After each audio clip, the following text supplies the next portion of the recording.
দেখুন বন্ধুরা,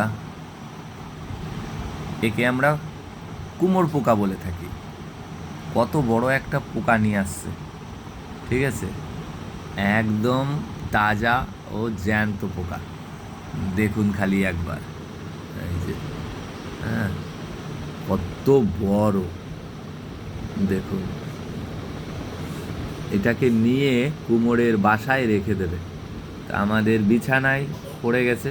ওর কষ্টও হয়ে গেছে, কারণ ওর দেহের তুলনায় অন্তত 20 গুণের উপরে ভারী হবে, কারণ ওর দেহ একদমই হালকা। আর যে পোকাটা নিয়ে আসছে ওই পোকাটা তো প্রচণ্ড ভারী।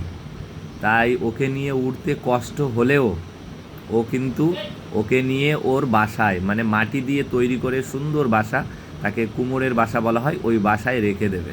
হ্যাঁ, দেখুন ওই যে,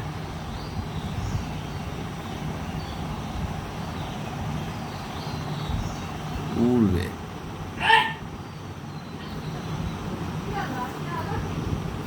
ভালো করে দেখুন কি করছে ও।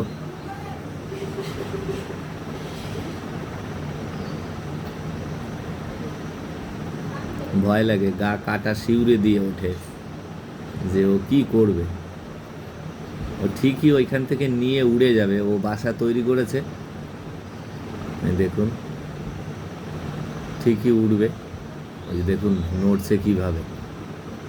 কারা কারা দেখেছেন এরকম এরকম অনেক কটা পোকা একটা বাসার মধ্যে রাখে, একটা খোপ খোপ করে। মানে একটা বাসা অনেক বড় হয়, একসঙ্গে অন্তত 5 থেকে 10টা পর্যন্ত খোপ খোপ থাকে। আমাদের যেরকম ঘরের এক একটা খোপ, ওই এক একটা খোপের মধ্যে এই পোকা পুরো পুরো ভরে রাখে, মানে 5টা 6টা করে ভরে দেয়। মানে ফুল একটা কুমোরের বাসায় এই পোকা না হলেও অন্তত 20 থেকে 25টার মতো এই পোকা রেখে দেয়, যদি বড় করে কুমোরের বাসা তৈরি করে। আর যদি ছোট করে তাহলে তো কোনো ব্যাপারই নেই, একটা করলে ওই একটার মধ্যে হয়তো 4টে বা 5টা রাখে।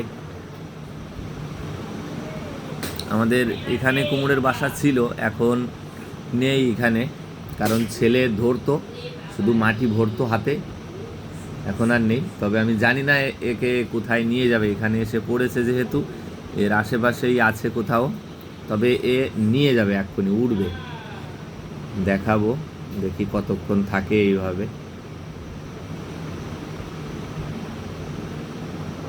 দেখুন, ভালো করে লক্ষ্য করুন এ কীভাবে ধরে আছে।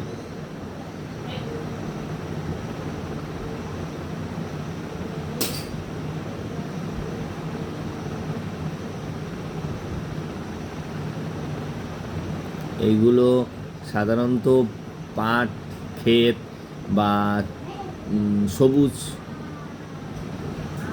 কচি পাতা জাতীয় গাছ বা ঘাস থেকে এই পোকাগুলোকে এরা সংগ্রহ করে। সত্যি কথা দেখলে অনেকটা খারাপ লাগে, মানে গা শিরশিরিয়ে ওঠে। দেখুন এ উড়বে, ওকে নিয়ে উড়ে যাবে।